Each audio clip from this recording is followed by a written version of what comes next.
Hello, everyone, and welcome to Dr. Shonna's Teachable Moments. Now, in this video, we're going to discuss the video between Lorraine and Gervais. The topic of that video is about intimacy being a buffer to life's challenges. This couple is a lovely couple with a lot of love for each other. I think we're going to benefit a lot from this video, so let's take a look. I feel like we maintain our romantic, emotional connection with one another by our communication. That communication is the most important thing. Spending time, we go out, we have date night a lot. A little more than we should, actually, as you can see. But no, we have date night a lot. And a lot of our date nights do include our daughter. We have to bring her along, but she's good. You know, she's used to traveling with us wherever we go. She's good with it. And during our meals, going out and everything, we talk a lot. That's the main thing. We talk a lot. So we do work with each other a lot of hours. We do ministry together a lot of hours. So we're always connecting. I don't really get tired of you, if you notice. I know that. She wants me. She's getting ready to go somewhere. Greg, will you ride with me here? You want me to ride with you?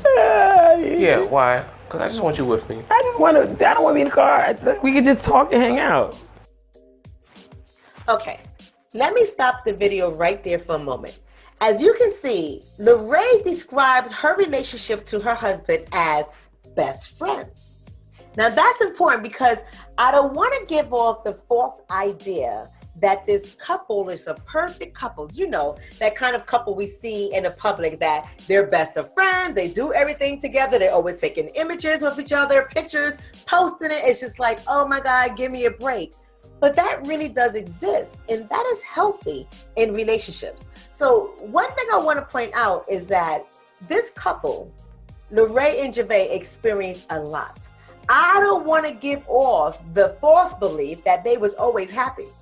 This couple had so many different dynamics that were present when they first started out. But one thing they had from the very beginning was a friendship. Despite the fact that Gervais had children when he entered into this relationship, like many African American and Afro-Caribbean couples, they enter into relationships with children. He already had children. Not only did he already have children, he already had children from different mothers. So what that did was it created tension in the relationship between Lorraine and Gervais and the women of Gervais' children. What saved this couple was the actual friendship that they had, the intimacy, the emotional connection that was healthy. This is what helped this couple to get through all the dynamics that existed in a relationship that was strong enough to tear them apart, but didn't succeed. So let's go on. Take a look at the rest of this video. Well, you know what? We hang out a lot. She's my best friend. He's my best friend. She's my best friend. So, he is. You know. He really is. I like you. We spend a lot of time. I like you too. Well, I just believe that people to keep that going, you have to laugh a lot. Mm-hmm. You have to laugh a lot. You have to have fun together. And no matter what's going on, in the world, we have to try to just be enjoy each other's company. Yeah. Enjoy each other's company because we do enjoy each other's company a lot. Yeah, and you just really have to you have to know your partner. This couple is absolutely adorable, but here's what I want to focus on. I want to focus on Gervais' statement. He said, despite what goes on in this world, you have to enjoy each other's company. See, Gervais is giving his account from his experience as a Black man here in America. He said, despite what goes on in this world, this is a man who experienced a lot. And he's not speaking just for himself. He's speaking on behalf of Black men in this world. Black men in America have to take on so much, from racism to lower socioeconomic statuses, from less job security, from a struggle maintaining their household, making less money than their wives, having less education than their girlfriends. This is serious. And on top of all of that, experiencing racial profiling into, for some, police brutality. So he's saying, despite all of this that exists in this world, you gotta be in a relationship with someone that you enjoy their company. That is powerful, because that is a form of intimacy. And that is what is necessary to help us get through the hiccups of life. So necessary. It's so important for a Black man in America to be able to have a friendship and a connection with his partner. He needs that person in his corner. When the world is on his shoulder, he has to know that he can depend on his partner. And that is the message of this interview between Lorraine and Gervais. That is so important. And I don't want us to miss that, because oftentimes we allow the perils of life to get to us and hold us down and affect how we show up in our relationship, affect how we see our partners. And despite everything that goes on, just like Gervais says, you got to be able to talk to your partner. You have to be able to connect to your partner. And most importantly, you have to want to be around your partner, because life is enough to deal with, especially as a Black man. You know, when I think about the dominant narrative of what marriage is and how the Black man fits into that narrative, is very upsetting for me. So let's explore what the narrative is when it comes to being married or in a marriage. The dominant narrative says that it is important for you to have job security and job stability. It's important for you to be economically adequate. That means being able to take care of your family, purchase a home, buy cars, have assets, whatever it is.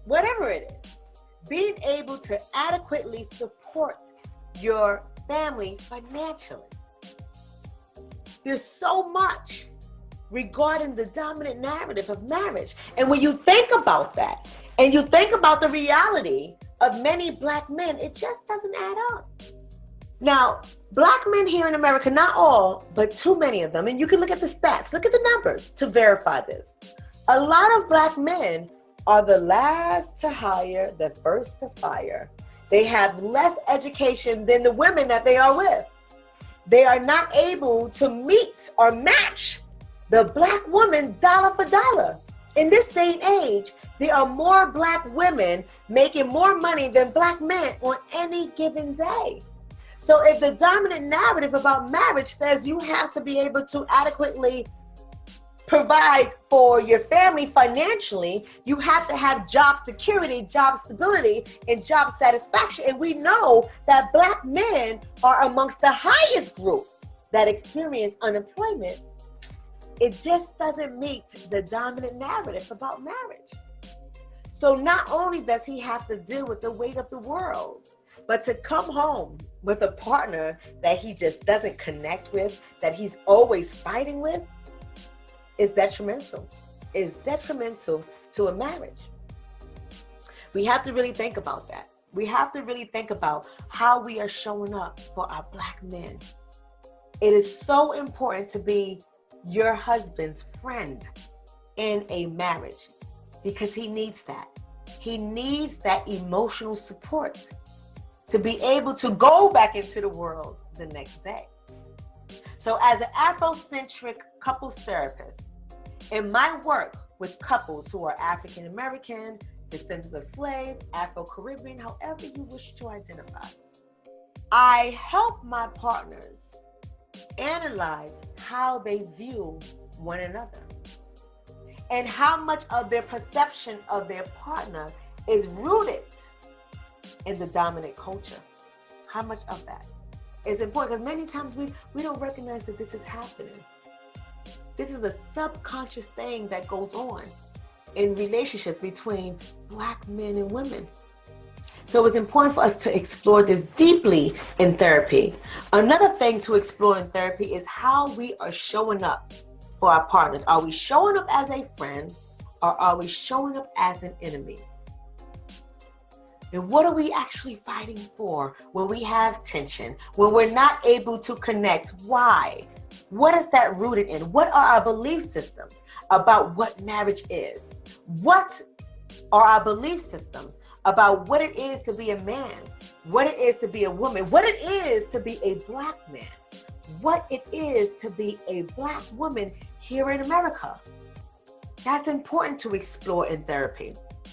I know that maybe a lot of therapists don't go deep into these levels, but work with me as an Afrocentric couples therapist. I know that these things are so very important in the relationship between a Black man and a Black woman because of our history, because of the history of the Black man and woman during the time period of slavery, the division that happened, the separation of families. This is all by design. And if we do not explore it, if we do not have a socio-historical context in which we're operating within, it has a potential to destroy our marriages.